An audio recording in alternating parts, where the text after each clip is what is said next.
Assalamualaikum warahmatullahi wabarakatuh. Waalaikumsalam warahmatullahi wabarakatuh. Alhamdulillahi rabbil alamin. Wassalatu wassalamu ala asyrafil anbiya'i wal mursalin sayyidina wa maulana Muhammadin wa ala alihi wa sahbihi ajma'in.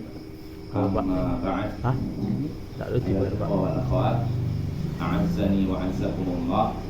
Saudara-saudari yang semoga dimuliakan oleh Allah, kita bertemu kembali di malam Kamis untuk mengkaji pembahasan akidah dasar menggunakan kitab Khudh Aqidatak Minal Kitabi wa Sunnatis Shahihah. Ambillah akidahmu dari Al-Quran dan hadis yang sahih, karya Syekh Muhammad bin Jamil Zainu rahimahullah. Semoga Allah merahmatinya. Ya, pada pertemuan sebelumnya kita masih di pembahasan anwa'u syirkil akbar, macam-macam syirik besar. Ya, jadi syirik itu ada dua, syirik besar dan syirik kecil. Syirik besar bahayanya bisa mengeluarkan pelakunya dari Islam. Kalau syirik kecil tidak mengeluarkan pelakunya dari Islam, tapi ia sudah melakukan dosa yang sangat besar. Walaupun disebut syirik kecil, bukan berarti dosanya kecil, tapi dosa yang sangat besar. Ya, lebih besar daripada dosa-dosa besar yang selama ini kita ketahui, seperti apa? Zina, minuman keras, riba dan semacamnya. Nah, ini judul bab, dan terakhir kita sudah sampai pertanyaan ke-13 ya.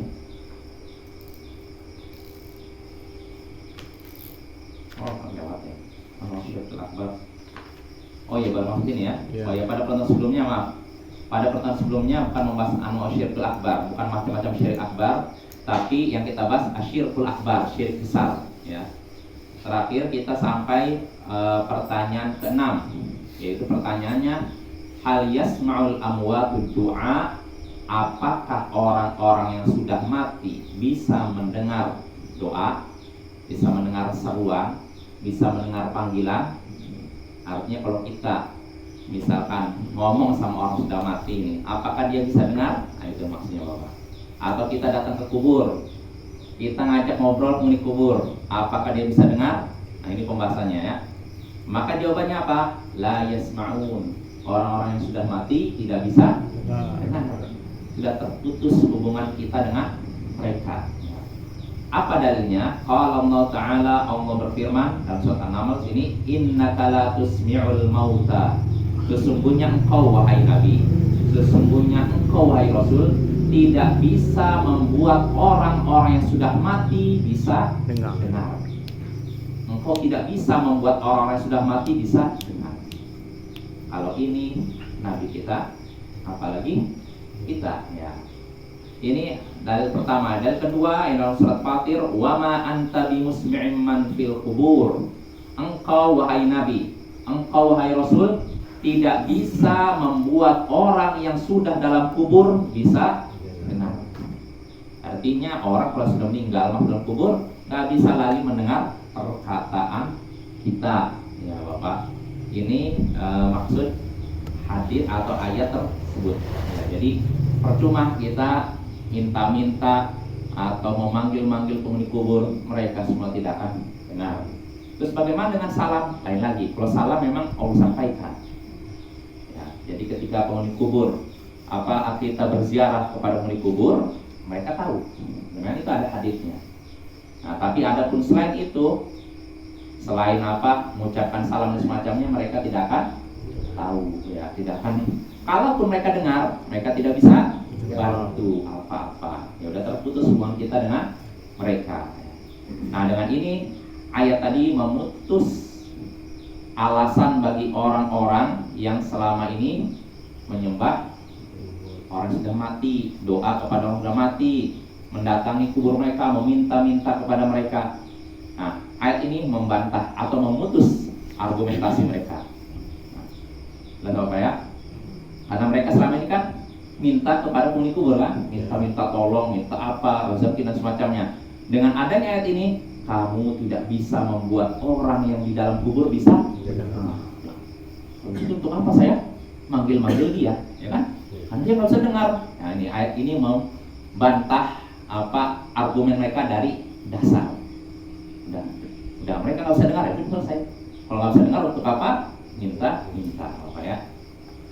Nah ini pembahasan kita sebelumnya. Nah sekarang kita baru masuk pembahasan baru yang tadi sudah saya sebutkan, anwa'u syirkil akbar, macam-macam syirik besar. Ya. Jadi kita perlu tahu syirik sekali lagi terbagi jadi berapa? Dua, syirik besar, syirik kecil. Kita harus tahu semua supaya kita tidak terjatuh ke dalamnya. Ya. Nah yang sekarang yang kita bahas yaitu macam-macam syirik besar. Nanti ada pembahasan syirik kecil, Bapak ya. Yang kita bahas syirik besar dulu. Kenapa yang besar dulu bukan yang kecil? Yang paling bahaya. Artinya apa? Kalau kita sudah terhindar dari yang paling bahaya, ya kalaupun terjatuh dalam yang kecil itu tidak terlalu sakit kan? Ya tidak. Tapi kalau kita selamat dari yang kecil, tapi tidak selamat yang besar, rugi kita ya. Maka dimulai dari yang besar. Nah, apa saja pembahasan dalam bab ini? Nah, Syekh menyebutkan as-su'al sabi', pertanyaan ketujuh. Hal nastaghitsu bil amwati awil ghaibin? Apakah kita istighosah? Istighosah artinya minta tolong dalam keadaan darurat, mendesak. Apakah kita istighosah kepada orang-orang yang sudah meninggal atau orang yang tidak ada di hadapan kita? Apakah kita istighosah, minta tolong? Artinya apakah kita boleh minta tolong kepada orang yang sudah mati atau orang yang tidak ada di hadapan kita? Gaib artinya tidak nampak di depan kita. Artinya gaib itu bukan berarti sudah meninggal. Dia ada, masih hidup, tapi tidak di depan kita, tidak mendengar orang kita.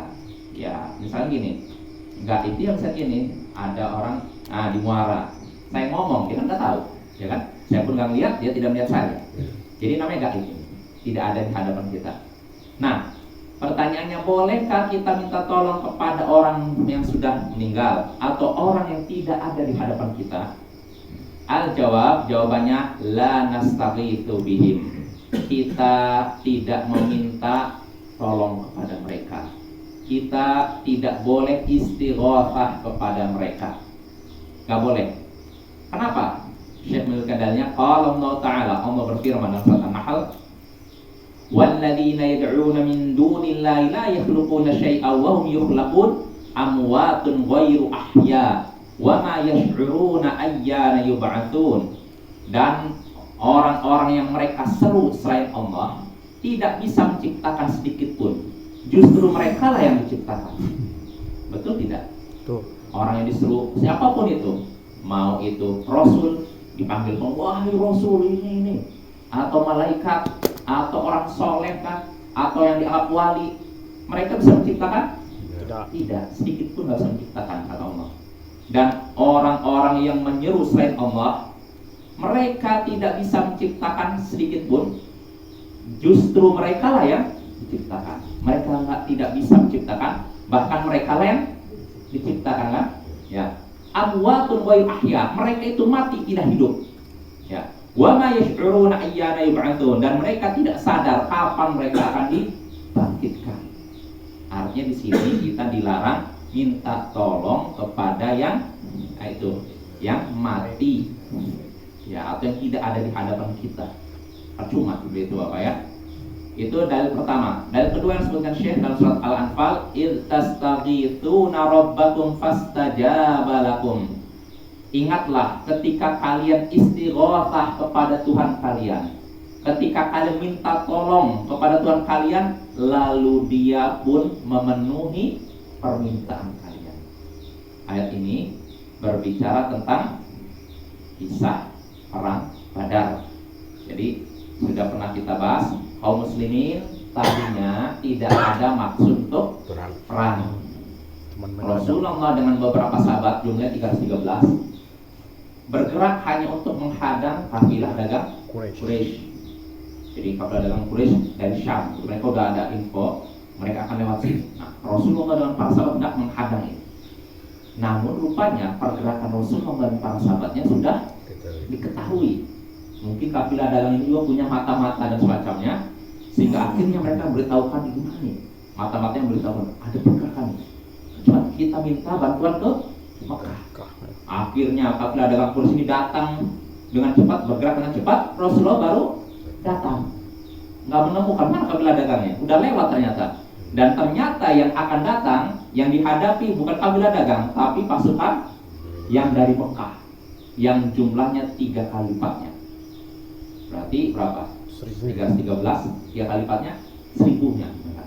1000 orang lawan 313. Nah, dalam keadaan mendesak seperti itu, Rasulullah SAW tidak langsung ngasih keputusan perang.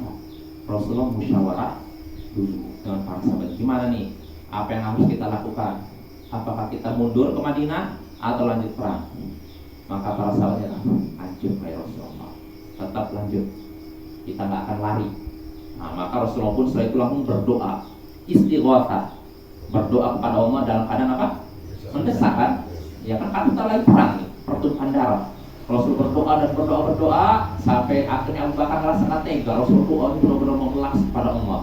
Maka Allah pun langsung kirim pertolongannya berupa malaikat-malaikat yang diturunkan dari langit membantu kaum muslimin. Ya karena 313 dengan 1000 tidak seimbang saja. Allah pun langsung bantu dengan diturunkan para malaikat. Dan itu disaksikan oleh kafir Quraisy. Mereka bingung, apa itu kok ada orang-orang dari atas, apa maksudnya? Mereka memakai kuda putih-putih. Dan di antara ini juga para sahabat pun bingung ketika ada mereka berhadapan satu sama kafir Quraisy. Ketika ingin menebaskan pedang, loh, kepala dia copot duluan. Jadi belum nyampe pedang, kepala dia copot duluan. Ada apa ini? Nah, itulah pertolongan Allah ya. Maka Bapak ini juga mengajarkan kepada kita jangan bersandar pada kehebatan kita, kekuatan kita. Kita nggak ada apa-apanya. Dan para sahabat pun diingatkan oleh Allah, nggak ada apa-apanya mereka. Ya seandainya Allah tidak membantu lewat para malaikat, para sahabat akan habis. Oh, ya. Nah ini Bapak, jadi dalam ayat tadi Allah mengingatkan kaum muslimin ketika perang Badar, ingatlah ketika kalian istighosah kepada Tuhan kalian, kalau meminta tolong kepada Tuhan kalian di dalam perang Badar, maka Allah pun kabulkan permintaan kalian. Allah pun tolong kalian. Nah di sini Allah ingatkan ketika kalian istighosah kepada Allah. Ini menunjukkan istighosah, minta tolong hanya kepada Allah, ya, bukan kepada orang yang sudah mati atau orang yang tidak ada di hadapan kita. Ya. Itu dalil dalam surat Al-Anfal. Lalu Syekh menyebutkan dalam hadis, waqala rahimahullah, waqala sallallahu alaihi wasallam, ya hayyu ya qayyum bi rahmatika astaghith. Hasanun rawahu Tirmidzi. Nabi sallallahu alaihi wasallam pernah berdoa. Nah, ini doa yang diucapkan Nabi, ya hayyu ya qayyum, wahai yang maha hidup, wahai yang maha mengurus, wahai yang maha mengurus makhluknya terus menerus, bi rahmatika astaghith, aku meminta tolong dengan rahmatmu. Aku meminta kepadamu pertolongan lewat kasih sayangmu. Jadi aku istighosah minta tolong kepadamu lewat kasih sayang. Nah di sini Nabi meminta tolong istighosah kepada Allah, bukan kepada malaikat, bukan kepada Rasul dan semacamnya. Ya ini menunjukkan kita hanya boleh istighosah kepada Allah Subhanahu Wa Taala. Yaitu apa ya? Mudah-mudahan jelas. Itu pembahasan pertama. Artinya kita dilarang minta tolong istighosah kepada orang yang sudah meninggal atau orang yang tidak ada di hadapan kita.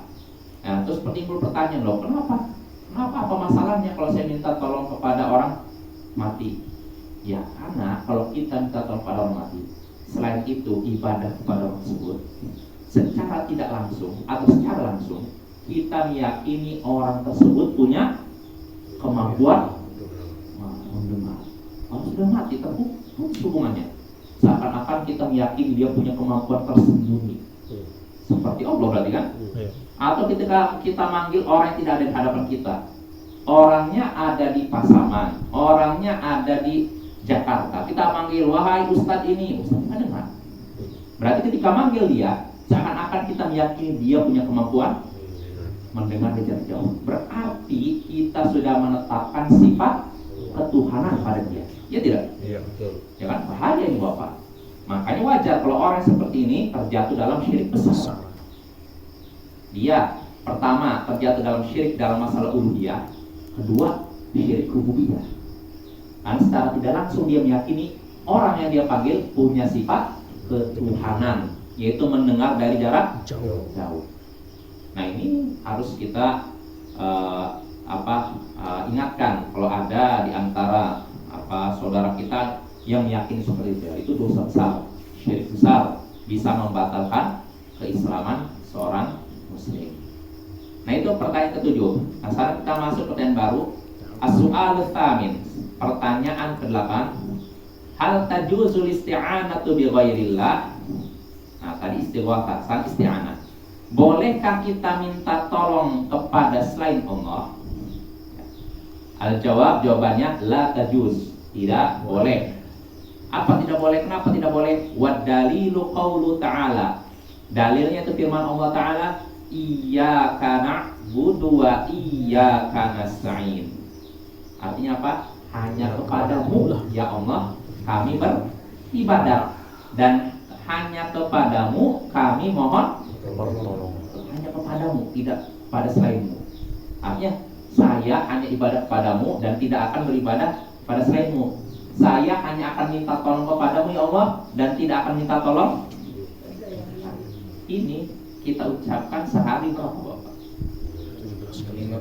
Minimal 17 kali. Maka sangat aneh orang yang membaca ini 17 kali, tapi ketika punya hajat manggilnya Syekh Abdul Qadir Jailani, Syekh Rifai, Badawi, atau mungkin Sunan Gunung Jati dan semacamnya. Ini hati-hati nih. Gimana dia? Berarti selama ini dia nggak paham apa yang diucapkan. Dan memang inilah parahnya sebagian orang. Dia membaca ayat Al-Quran, rajin baca Quran, tapi tidak memahami Al-Quran. Bahkan tindak tanduknya membatalkan apa yang dia ucapkan. Ya, sebagaimana saya pernah cerita ke Bapak kan, saya nyaksikan di Instagram ada orang lagi nangis-nangis di depan makam, mungkin makam yang keramatkan, dan ini orang Arab, bukan orang Indonesia nih. Entah di daerah mana, Suriah atau apa, saya nggak paham.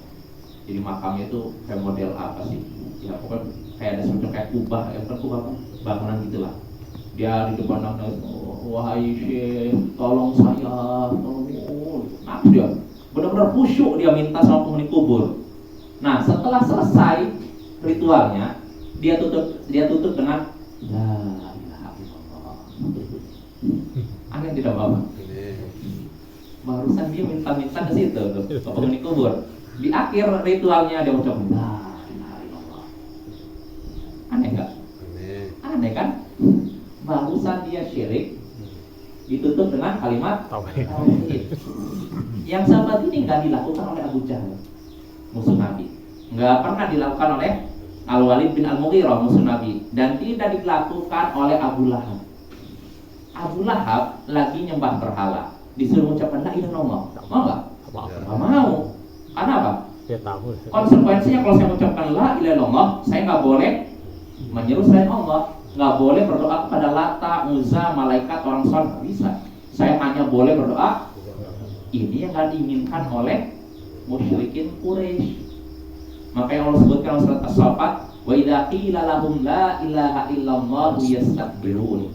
Kalau dikatakan kepada mereka, ucapkanlah la ilaha illallah, mereka menyombongkan diri, nggak mau. Ya karena apa konsekuensinya? Kalau sudah mengucapkan la ilaha illallah, doa mereka hanya kepada Allah, nggak boleh kepada malaikat, nggak boleh kepada orang soleh, nggak boleh kepada Lata, nggak boleh kepada berhala. Kalau mereka mengucapkan la ilaha illallah, konsekuensinya ruku mereka hanya kepada Allah, nggak boleh kepada Lata, nggak boleh kepada Uzza, nggak boleh kepada jin dan semacamnya. Inilah yang tidak diinginkan oleh kafir Quraisy, karena mereka punya hobi beribadah kepada banyak berhala, beribadah kepada kepada Allah dan juga berhala. Kalau disuruh ucapkan la ilaha illallah, saya ibadah cuma sama ini. Ini menghilangkan hobi saya ibadah gitu Bapak. Ya. Tapi ya ini orang kafir boleh coba ya. Di satu sisi mereka memang musyrik, tapi mereka paham makna La ilaha illallah. dan paham konsekuensi kalimat La la ilaha illallah. Makanya mereka tidak mengucapkan Allah. Tapi sebagian orang di zaman sekarang melakukan syirik sambil mengucapkan ilaha. kan aneh kan? Ini ibaratnya kalau bisa dimasukkan ke dalam Guinness Book record ya. Iya. 7 keajaiban dunia. Iya. Orang melakukan syirik kok dicampur dengan kalimat tauhid. Aneh sekali loh. Dicampurkan air dengan api itu. Nah itulah, ibaratnya kayak api dengan air campurnya nggak bisa lah. Nah itu Bapak. Jadi sekali lagi di sini pertanyaannya, bolehkah kita minta tolong pada selain Allah? Jawabannya tidak boleh. Jus. Dalilnya firman Allah Taala, Iyyaka na'budu wa iyyaka nasta'in. Hanya kepadamu ya Allah kami menyembah beribadah, dan hanya kepadamu kami mohon pertolongan. Nah gitu ya. Nah, sedikit faedah Bapak terkait ayat ini. Cara baca yang benar, iya-nya itu ada tasydid Bapak. Iyyaka na'budu wa iyyaka nasta'in. Harus ditekan. Jangan iyyaka na'budu wa iyyaka nasta'in. Tidak sah kalau baca itu. Artinya batil, super batil, plus membatalkan sholat. Karena baca Al-Fatihah kan rukun sholat kan? Iya. Ya kan? Kalau Al-Fatihah rusak, maka rusak pula sholat. Jadi baca yang benar, iyyaka na'budu, ditekan iyanya. Iyyaka na'budu wa iyyaka nasta'in. Hanya kepadamu ya Allah kami beribadah, dan hanya kepadamu kami mohon pertolongan. Ini kalau iyanya ditekan. Tapi kalau baca iyyaka na'budu wa iyyaka nasta'in, artinya beda. Kalau iyyaka hanya kepadamu, tapi kalau iyyaka daul qamar, apa istilahnya? Cahaya bulan. Jadi kami beribadah pada cahaya bulan, kami beribadah pada cahaya matahari. Sama artinya. Tidak. Itu kan bahaya Bapak ya. Maka harus baca yang benar. Al-Fatihah baca yang benar. Kalau Al-Fatihah seorang rusak pula sholatnya. Maka kalau misalkan ada orang yang bacanya rusak seperti ini, nggak sah kita sholat. Ya Al-Fatihah ini rukun sholat. Kalau yang rusaknya selain Al-Fatihah, ya sah, nggak masalah. Walaupun yang lebih baik cari yang lain kan, yang lebih fasih. Tapi kalaupun ada yang Al-Fatihahnya baik tapi selain Al-Fatihahnya rusak, ya masih sah, boleh. Tapi yang jadi masalah kalau Al-Fatihahnya rusak, contohnya tadi baca ya karena budaya ya karena nasta'in, ini nggak sah. Artinya batil. Dia beribadah pada cahaya bulan, cahaya bulan atau cahaya matahari masalah. Maknanya berarti apa? Melakukan apa? Beribadah pada. Tak, macam mana dengan pengikutnya tak? Kan tadi imam yang baca Al-Fatihahnya kan agak salah dia. Iya karena budua iya karena nasta'in. Iya, nggak ditekan. Bagaimana dengan pengikut salah itu? Makmumnya. Kalau makmumnya tahu dia bacanya salah, tetap sholat, ya nggak sah dia. Ulangi lagi sholatnya. Tapi kalau tidak tahu atau dia tidak dengar jelas, ya dimaafkan. Tapi kalau dia tahu dan sendiri, apa kok nggak ditekan, nggak sah. Sholatnya ulangi lagi. Karena sholat kita tidak sah. Kalau makmum Sama seperti ini Bapak, maaf nih. Kita lagi sholat, lalu imam depan buang angin, tutut. Apa kita sholat Bapak? Malah toleransi. Tetap toleransi gitu. Tidak. Dia batal, nggak sah. Kalau kita tetap sholat di belakang dia, nggak sah juga sholat kita. Jadi jangan sampai dengan atas nama toleransi biarkan orang istilahnya melakukan pembatal sholat, jangan. Jadi kita pisahkan diri. Kalau memang tidak timbul fitnah. Tapi kalau memang khawatir timbul fitnah, orang prasangkanya macam-macam, ya sholat di situ tapi niatnya sholat sendiri, bukan sholat ngikut dia. Jadi kalau keluar dia bilang bahwa ini gitu ya kan? Ya pokoknya artinya selama seorang itu tidak melakukan pembatal sholat di belakang dia. Tapi kalau dia sudah sholatnya batal, rukunnya ditinggalkan, maka nggak bisa sholat di belakang dia. Jadi kita sholat apa? Ya misahkan diri. Tapi kalau misalkan ditimbul ributan, ya tetap di situ tapi niatnya nggak ikut dia. sholat sendiri. Dan itu pendapat yang kuat, boleh. Jadi kalau seorang memisahkan diri karena ada hajat, boleh. Dalilnya hadits Mu'adz ketika dia mengimami sholat isya dengan baca surat Al-Baqarah. Al-Baqarah ini panjang apa pendek, Pak? Panjang. Ya. Panjang, sholat isya loh. Sholat isya itu yang sunnah. Nabi SAW membacanya wasatil mufassal, antara An-Naba sampai Al-A'la, Al-Duha. Itu bacaan Nabi dalam sholat isya. Seringnya Nabi itu, nggak lebih, nggak kurang. Ini baca sholat isya. Nah, tapi Mu'adz bin Jabal ini orang sunat. Dia udah sholat isya bersama Nabi, sholat isya nih di Masjid Nabawi.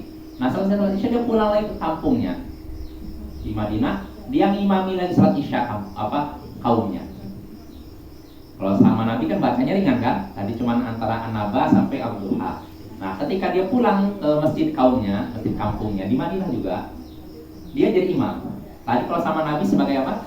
Makmum. Pulang jadi imam, dia membaca surat Al-Baqarah dengan sempurna. Salat isya. Yang jadi masalah, kalau yang di belakangnya orang-orang muda, ya nggak masalah. Yang jadi masalah orang-orang tua, plus para petani.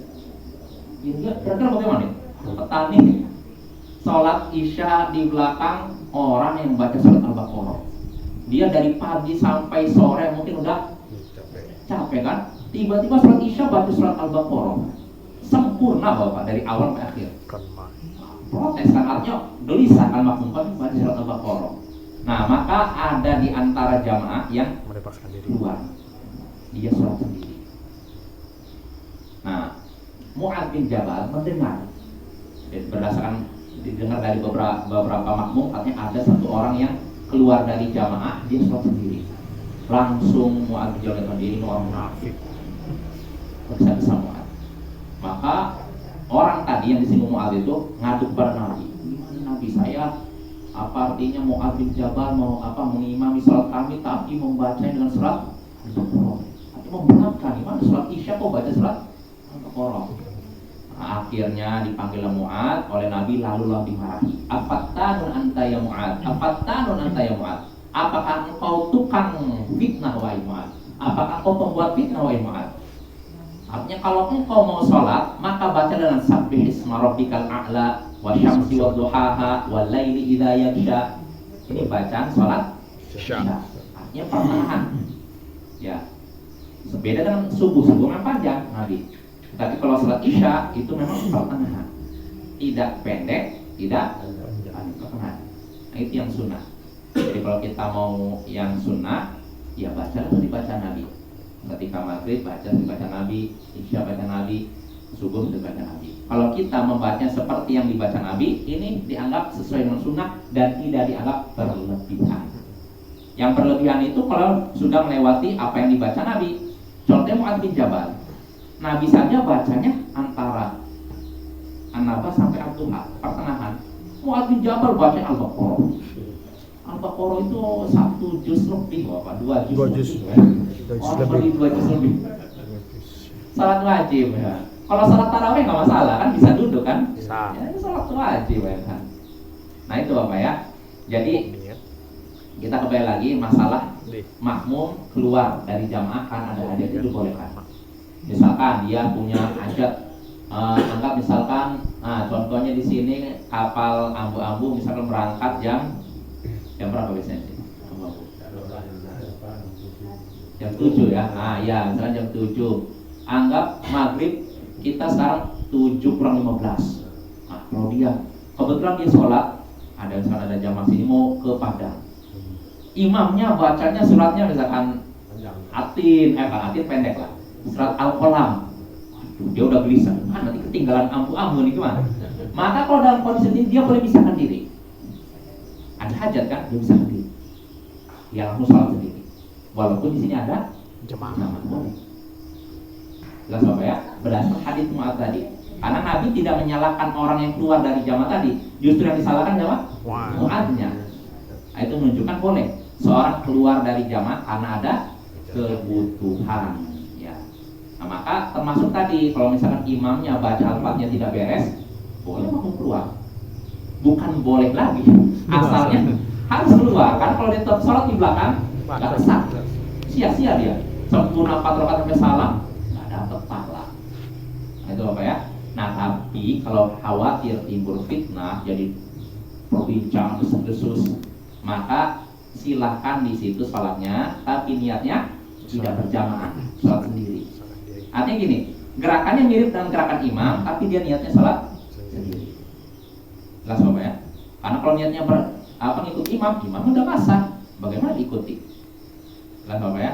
Ini kalau kesalahannya terkait rukun atau syarat. Tapi kalau kesalahan selain itu yang tidak terkait dengan rukun syarat, maka tetap sholat di belakangnya. Jelas Bapak ya?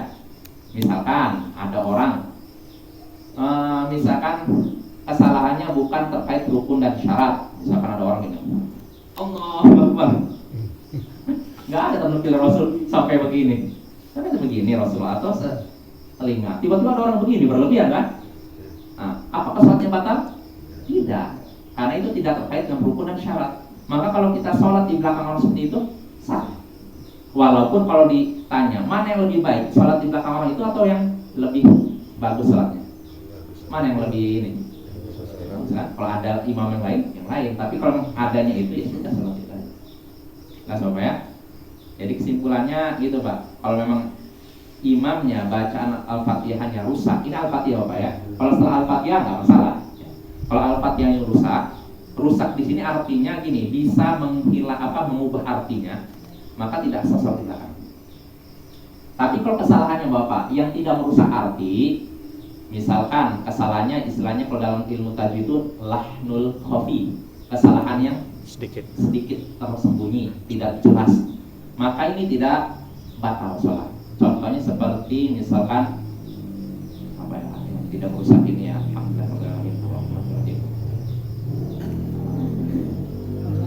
mana ya? Contohnya apa ya? Alhamdulillah.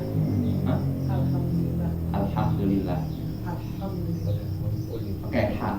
Ya pakai H kan, pakai H kecil maksudnya kan? H besar. Kalau H besar itu batal. Misalnya tidak mengubah makna. Ya tidak mengubah makna.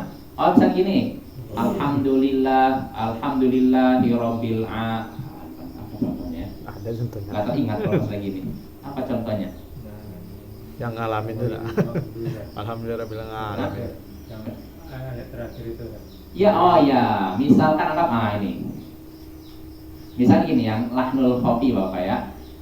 Ghairil gini, huruf ghain kan tidak boleh mantul kan, bukan huruf qalqalah kan? Iya. Misalkan ada orang katanya ghairil maghdu bi'an. Ini kan salah kan? Salah. Artinya ghairil maghdu, magnya tidak mantul. Kalau ada orang baca yang mantul maghdu, ini salah kan? Tapi bukan salah yang mengubah arti. Artinya kalau sholatnya tetap sah.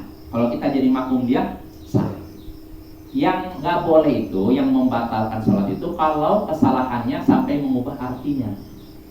Ya contohnya tadi, iya karena dia tidak nekan, iya karena budua ya kan, nah ini mengubah arti, batal sholatnya. Tahu apa ya? Tapi kalau yang misalkan tidak mengubah arti, maghdu mantul, ini tidak. Atau ini yang seringnya alhamdulillah. Iya, alhamdulillah. Ya. Kalau orang yang belajar tadi apa kan? Alham mantul. Padahal nggak mantul kan? Nah, ini salah tidak? Salah, tapi mengubah arti? Tidak mengubah arti. Artinya apa? Maknanya masih sama, walaupun salah. Jelas apa ya? Tapi kalau sampai mengubah arti, yang mengubah arti banyak loh. Kalau misalnya gini, orang bacaannya panjang. Alhamdulillahirabbil alamin. Bertanya. Karena kalau alhamdulillahirabbil alamin, segala puji bagi Allah Tuhan semesta alam kan. Tapi kalau A-nya dipanjangkan, alhamdulillahirabbil alamin, artinya apakah segala puji bagi Allah Tuhan semesta alam. Sama Bapak. Bertanya. Itu. Terus yang salah juga, yang pernah dengar Ustaz Ilon katanya pernah di kapal mana saya nggak tahu.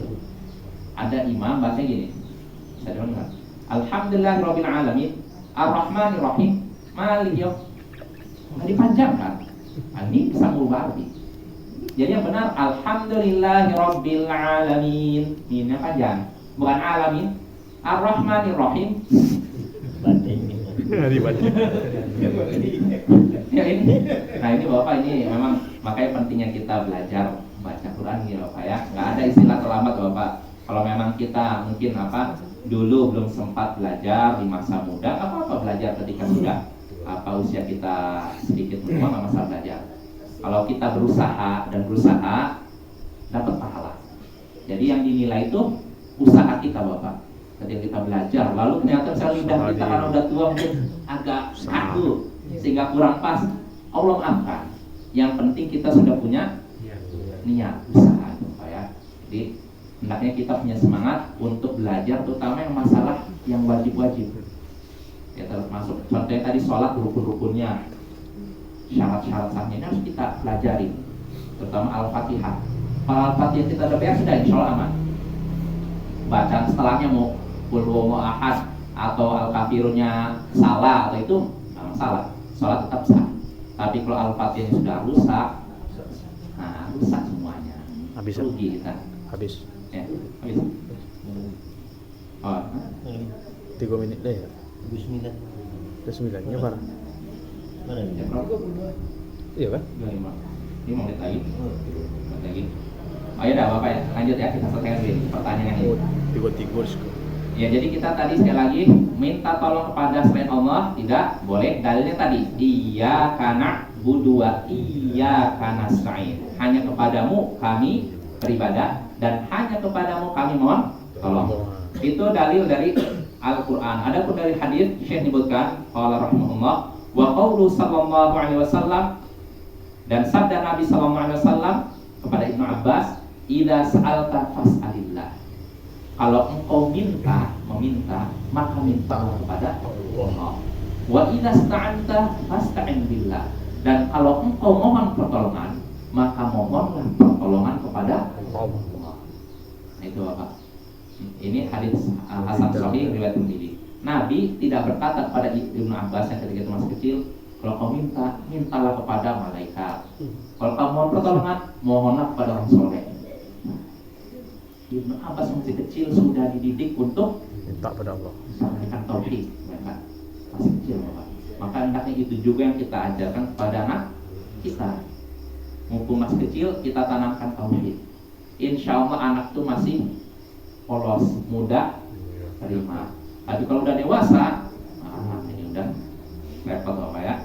Nah itu tentang bolehkah kita minta tolong pada selain Allah. Nah itu pertanyaan ke-8. Nah pertanyaan ke-9, kata Syekh rahimahullah, hal nasta'inu bil ahya. Nah ini pertanyaan ini, apakah kita boleh minta tolong kepada orang yang masih hidup? Boleh tidak? Al-jawab kata Syekh, na'am fima yaqdiruna alaih. Ya boleh dalam perkara yang mereka sanggupi. Yang mereka mampu. Ya misalkan apa? Tolong dong, ini bawa ini apa misalkan barang ini. Tolong dong, saya lagi butuh ini nih, misalkan pinjaman. Tolong dong, ini tolong kan? Boleh tidak seperti itu? Boleh. Boleh kalau memang mampu. Tapi kalau tolong dong, selamatkan saya dari tsunami. Bisa. Tolong selamatkan saya dari gempa bumi. Wah ini nggak mungkin seperti ini Bapak. Atau seperti ini apa? Ya kasusnya tadi, seorang pergi ke laut, orang ini mau tenggelam, jatuh dari kapalnya, lalu dia manggil gurunya di tempat lain. Bisa begitu? Nggak bisa. Karena apa? Gurunya tidak mampu, ya nggak? Ya kan? Karena dia tidak ada hadapan dia kan? Kalau kita meyakini guru kita mampu, berarti kita sudah menetapkan sifat ketuhanan pada guru tersebut. Nah, Bapak ya, maka minta tolong kepada guru yang segitu. Dia jatuhnya di Masilo, laut Masilo, mintanya tolong pada gurunya ada di Pasaman misalkan. Ini namanya minta tolong kepada orang yang tidak ada di hadapan. Dan itu termasuk apa tadi? Syirik besar. Syirik besar. Dan orang seperti ini, kata Syekhul Islam, istighosah kepada orang yang tidak ada di hadapan atau orang sudah mati, seperti orang yang mau tenggelam, minta tolong kepada orang yang mau tenggelam juga. Artinya sama-sama tidak mampu ya. Jelas Bapak ya. Nah itu boleh minta tolong kepada orang yang masih hidup dalam apa? Perkara yang mereka sanggupi. Apa dalilnya? Allah Ta'ala, Allah berfirman, wa ta'awanu 'alal birri wat taqwa. Tolong menolonglah dalam perkara baik dan ketakwaan. Artinya di sini Allah untuk nyuruh kita tolong nolong dalam masalah kebaikan dan ketakwaan, dalam masalah misalkan membagi bantuan kepada orang miskin, membangun masjid dan semacamnya, tolong nolong. Nah berarti di sini kita boleh minta tolong kalau memang mampu. Kasih apa ya? Ya mungkin cukup ini ya. Insya Allah pada berikutnya kita lanjutkan pembahasan ke-9 ini.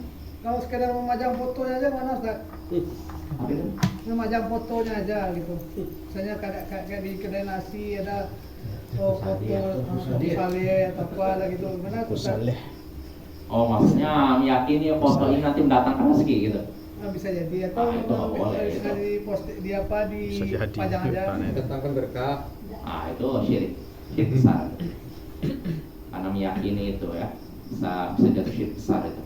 Karena meyakini selain Allah mendatangkan rezeki, syirik besar. Hati-hati Bapak ya, yang kayak gitu bahaya itu. Karena kita meyakini bahwa ulama yang di dalam foto itu bisa menarik rezeki. Nah itu sama saja kita menetapkan sifat ketuhanan pada ulama tersebut, dan itu diharamkan. Kasih. Ya, begitu.